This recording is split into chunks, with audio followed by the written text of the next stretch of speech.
বীর পুরুষটিকে আমরা তো দেখিনি। যে খবর দিল সে বলল লোকটিকে এখানে কোনোদিন দেখা যায়নি। খোঁজ লাগা লোকটিকে আমার চাই। আসতে পারি? কাকে চাই? আপনাকে। আমাকে? কি ব্যাপার? একটা চিঠি ছিল। চিঠি? আসুন, ভেতরে আসুন।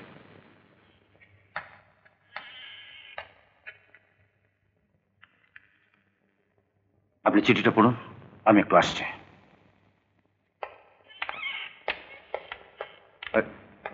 ডেলিভারি হলো? না, বলছে সিজার করতে হবে। ও, ডোন্ট ওয়ারি, আমি দেখছি। আচ্ছা। আর চিঠি? সরকার থেকে ওই ভদ্রলোকে পাঠিয়েছে, বিলেত ফেরত ডাক্তার শুভঙ্কর চৌধুরী। যান, বাড়িতে গিয়ে সবাইকে মিষ্টি খাইয়ে দিন, আপনার নাতি হয়েছে। সব হয়েছে আপনার জন্য। আপনি যদি ওভাবে ওকে না নিয়ে আসতেন। It's not duty, it's not duty. বসে বসে বসে। বোম্বলের মতো মাস্তানদের একা পিটিয়েছে। ভদ্রলোকে যাই হোক, সাহস আছে বলতে হবে, বল। এমএলএ দীপক দত্ত নিশ্চয়ই লোকটিকে খুঁজছে। উনি খুঁজে পাওয়ার আগে ওই লোকটিকে আমাদের খুঁজে বার করতে হবে। আসবো? হ্যাঁ, আসুন।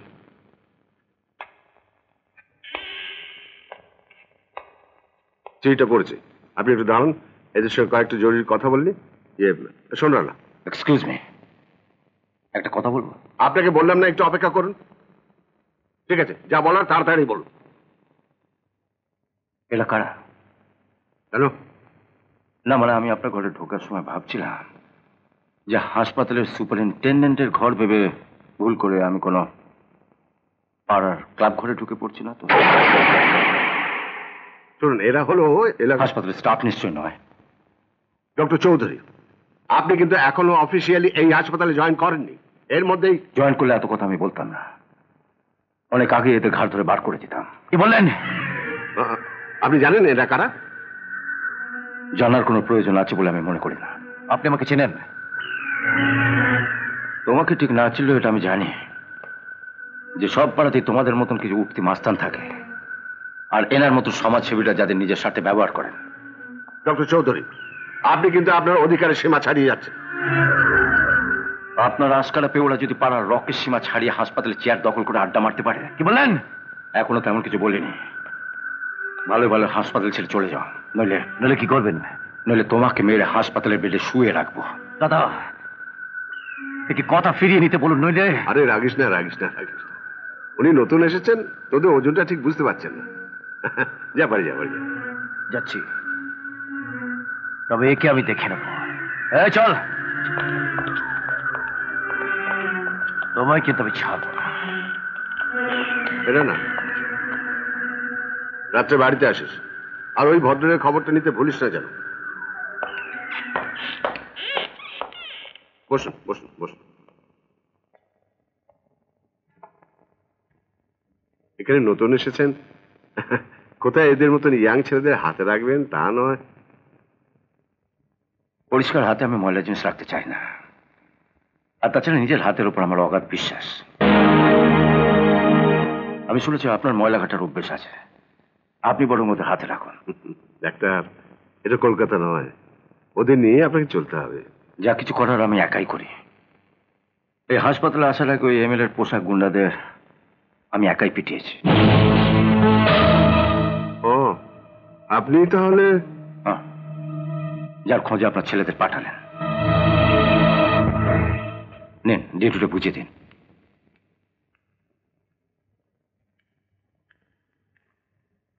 একেবারে গরু ছাগলের মতো পিটিয়েছে। যে সুরের বাচ্চা তোদের পিটিয়েছে, এই লোকটাকে আগে কখনো এলাকায় দেখেনি। খুঁজে বার কর, আমি তাকে একবার দেখতে চাই। হ্যাঁ, খুঁজে বার করো। আমিও ভদ্রলোকের ছবি তুলে এক কপি করে সবার কাছে পাঠিয়ে দেবো, সবাই ঘরে বাঁধিয়ে রাখবে। তোর এখানে কি চাই? তোমায় বলতে এলাম যে তোমার এই সাঙ্গপাঙ্গদের দেখে তোমার বোঝা উচিত যে তোমার মতো এমএলএদের বাজার দর এখন জিরো। একটা ফোন করে তোমার বন্ধুর হসপিটালে এদের পাঠিয়ে দিও, ট্রিটমেন্টটা আশা করি ভালোই হবে।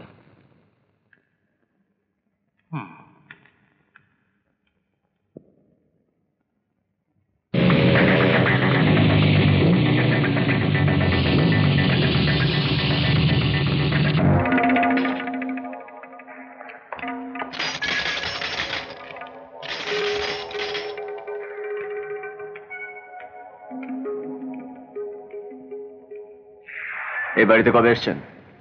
আজই। কেন বলুন তো? বাড়ির সব মেম্বারদেরকে বার করুন। কেন? কথা বাড়াবেন না, যা বলছি তাই করুন, সবাইকে বার করুন।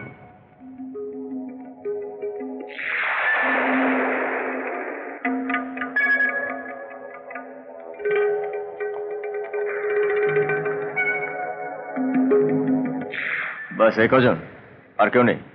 না। সরি।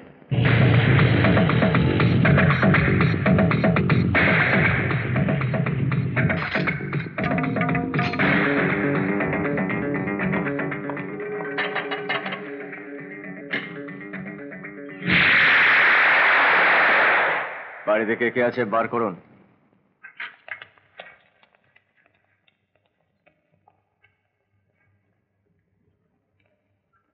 এই, নতুন ডাক্তার আছে? আগে হ্যাঁ। যাও ডেকে নিয়ে এসো। বলবে রিস্ক ইউনিয়নের সেক্রেটারি চাঁদু চৌধুরী দেখা করতে এসেছে। চাঁদুদা, আমার রিক্সা কিন্তু নতুন ছিল, নতুনের দাম আদায় করে দিতে হবে কিন্তু। আমারটাও কিন্তু নতুন ছিল চাঁদুদা। সবাই যখন নতুন পাবে আমারও নতুন করে দেবে দাদা। দেখ না, ডাক্তার আজ আসুক, কাঁদিয়ে ছাড়বো। আজ সমস্ত টাকা যদি না দেয়, কাল হসপিটাল বন্ধ। ওই যে আসছে ডাক্তার আসছে। নমস্কার।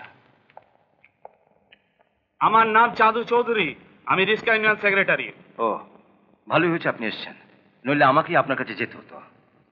প্রথমে আমি আপনাদের সকলের কাছে ক্ষমা চেয়ে নিচ্ছি, আমার কোনো উপায় ছিল না। ওইভাবে গাড়ি না চালালে আমি ওই মা তার সন্তানকে বাঁচাতে পারতাম না। দয়া করে আজ সন্ধ্যেবেলা আপনি আমার বাড়িতে আসবেন, কার কি ক্ষতি হলো সেটা আমায় জানাবেন, আমি টাকা দিয়ে দেবো। মানে আমার জন্য কারো কোনো ক্ষতি হয় সেটা আমি চাই না।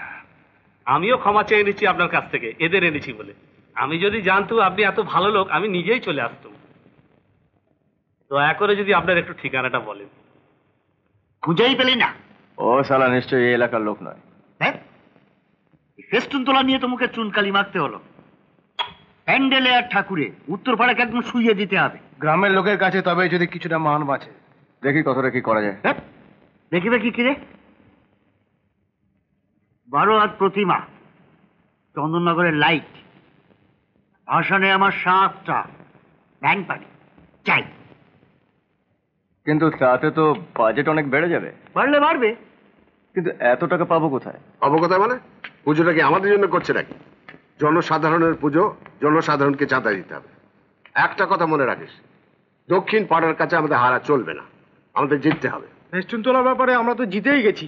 কিন্তু দাদা, এত বড় পুজো করতে গেলে তো জোর করে চাঁদা আদায় করতেই হবে। ভালো কথা না দিলে তাই করবি, তাই বলে পুজোটা তো ছোট করা যাবে না। জোর করলে পুলিশ যদি ঝামেলা করে?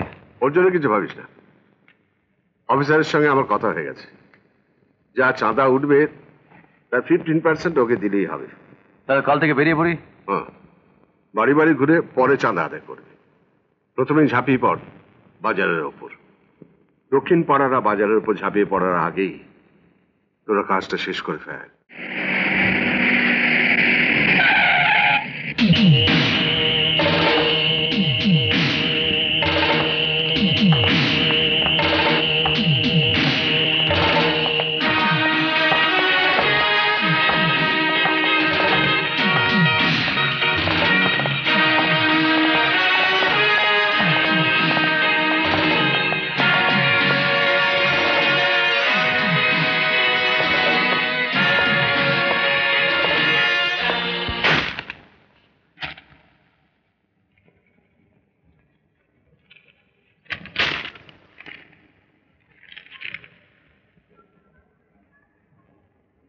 হাজার টাকা? ভালো করে দেখুন, 1000 নয়, 1001। এত টাকা চাঁদা? তাড়াতাড়ি করুন, সব দোকানে যেতে হবে। এত টাকা পাবো কোথায়? শোন শোন, আমি আপনার ক্যাশ বাক্সটা দেখি। 1000 টাকা না থাকলে চলে যাবো। এভাবে জোর করে? যা বাবা, জোর করলাম কোথায়? এই তো দিদিমণি রয়েছে। আচ্ছা দিদিমণি, আপনি বলুন, আমি কি জোর করেছি? ভদ্রভাবে তো চেয়েছি।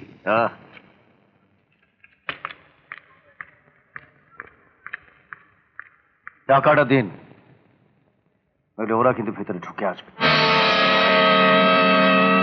কি হলো?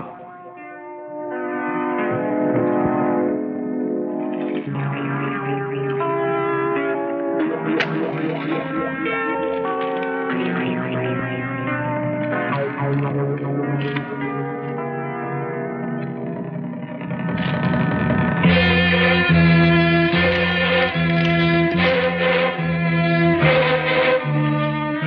আছে,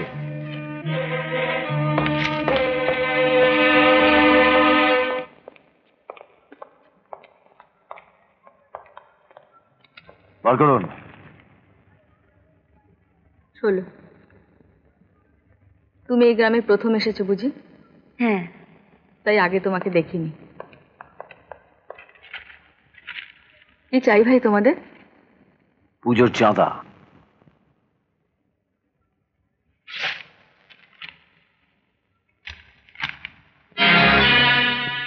টাকা? কমই নিয়েছি। ওই দিদিমণিকে জিজ্ঞাসা করুন, ওনার সামনে পাশের দোকান থেকে 1000 টাকা নিয়েছি। কে দিদিমণি বলুন? সারা মাস কাজ করেও আমার দোকানে 500 টাকা লাভ হয় না ভাই। সেটা কি আমাদের দোষ? ভালো করে খাটুন, ঠিক লাভ হবে। কে দিদিমণি? ঠিক বলেছি তো? কিছু বললে চুপ করে থাকেন, বাবা নাকি? হ্যাঁ,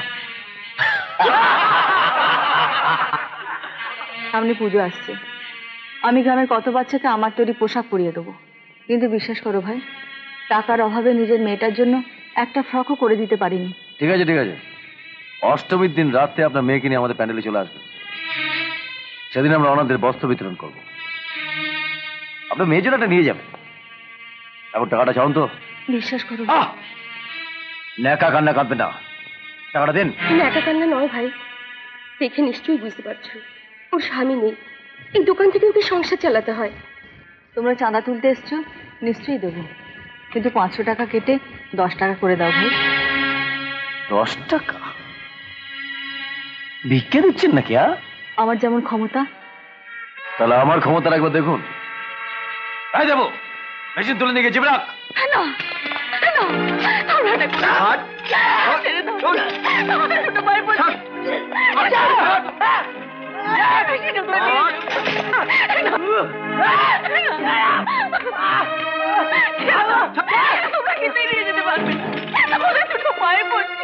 এভাবে জোর জুলুম করে আপনারা? এই তো দিদিমণির মুখে বুলিয়ে এসেছি। এত বড় অন্যায় দেখে কোনো মানুষ চুপ করে থাকতে পারে না। আপনি চুপ করুন, মেশিনের সঙ্গে আপনাকেও তুলে নিয়ে চলে যাবো। কিভাবে জোর করে চাঁদা আদায় করছে? আপনারা চুপ করে দাঁড়িয়ে কি দেখছেন? সবাই কিছু বলুন আপনারা। কি বলবে? কি দেখছেন আপনারা? যান, ফুটুন, ফুটুন এখান থেকে, ফুটুন, ফাট এখান থেকে, ফাট, ফাট। আপনাকে বলছি দিদিমণি, কাজ হয়ে গেলে এখান থেকে কাটুন। এই, তাড়াতাড়ি কর। পেয়েছি, টাকাটা পেয়ে গেছি। কত আছে? 600। ঠিক আছে দে। 500 টাকা চাঁদা আর 100 টাকা হ্যারাসমেন্ট ফি দে। ওদের পায়ে পড়ছি ভাই, এই টাকাটা তুমি নিয়ে যাও না ভাই। এই টাকাটা একটা স্কুলের ড্রেসের জন্য অ্যাডভান্স করে গেছে, এই টাকাটা নিয়ে গেলে আমার দোকান উঠে যাবে। যে দোকান থেকে মাসে 500 টাকা রোজগার হয় না, সে দোকান থেকে লাভ কি? চলাম দিদিমণি, চল।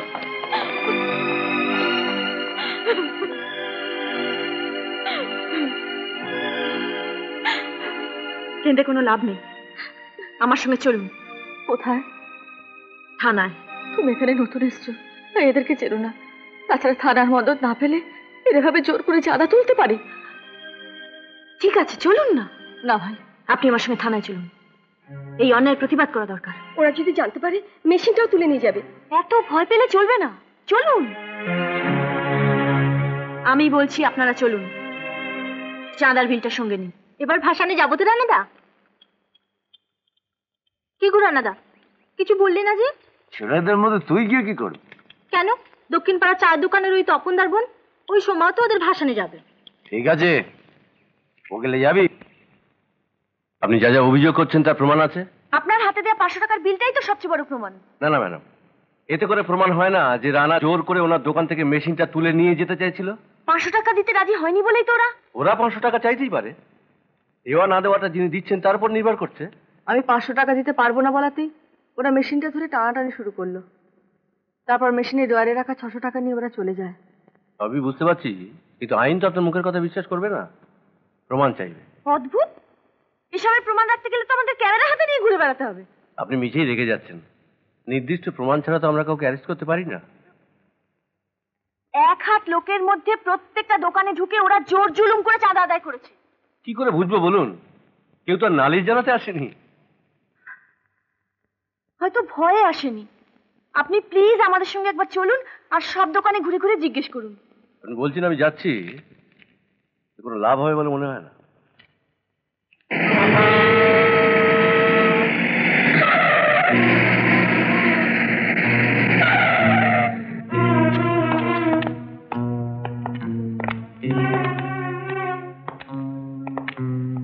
কোন দোকান? এই তো প্রত্যেকটা দোকানে গেছে। আপনি চলুন ওই দোকানে চলুন। আপনার দাঁড়ান এখানে। এই তো এই দোকানে, আপনি জিজ্ঞেস করুন। নমস্কার। নমস্কার। কিছুক্ষণ আগে উত্তরপাড়ার রানার দল এসে জোর করে আপনার কাছ থেকে 1001 টাকা চাঁদা নিয়ে গেছে। হ্যাঁ, এই যে ভদ্রমহিলার সামনে। হ্যাঁ,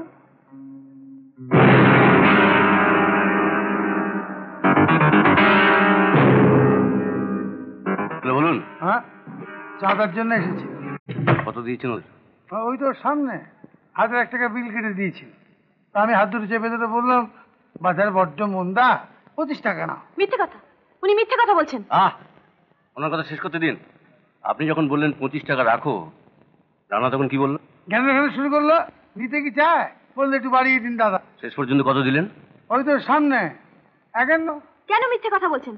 আপনি আমার সামনে গুনে গুনে গুন্ডাটাকে 1001 টাকা দিয়েছিলেন। ছি ছি ছি, এমন ভালো ছেলেকে আপনি গুন্ডা বলছেন? আপনার বিলটা কোথায়? বের করুন, দেখান ওনাকে কত লেখা আছে ওতে। বিলটা তো নিয়ে গেছে, বলছে কেটে কুটে ঠিক করে দিয়ে যাবে। বড় ভালো ছেলে। মিথ্যে এখানে টেনে নিয়ে এলেন। চলুন পাশের দোকানে চলুন। এই যে বলেন স্যার, উত্তরপাড়া পুজোর সভাপতি হচ্ছেন ডাক্তার সামন্ত। তার ছেলেরা কখনো জোর জুলুম করতে পারে? হ্যাঁ, প্রথমে আমার কাছে 1000 টাকা চেয়েছে, কিন্তু যেই বললাম অসুবিধা আছে। তিনি মিথ্যে কথা বলছেন। আপনি যে সত্যি কথা বলছেন তার প্রমাণ কিন্তু এখন পর্যন্ত পেলাম না। আমি কিছুতে বুঝতে পারছি না। থামুন থামুন থামুন। আপনার পাশে টেলারিং শপ থেকে জোর করে চাঁদা আদায় করে নিয়ে গেছে শুনলাম।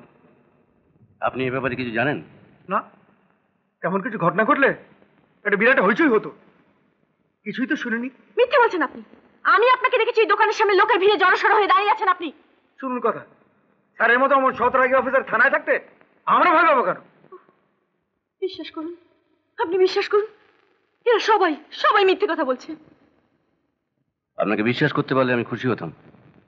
আসুন।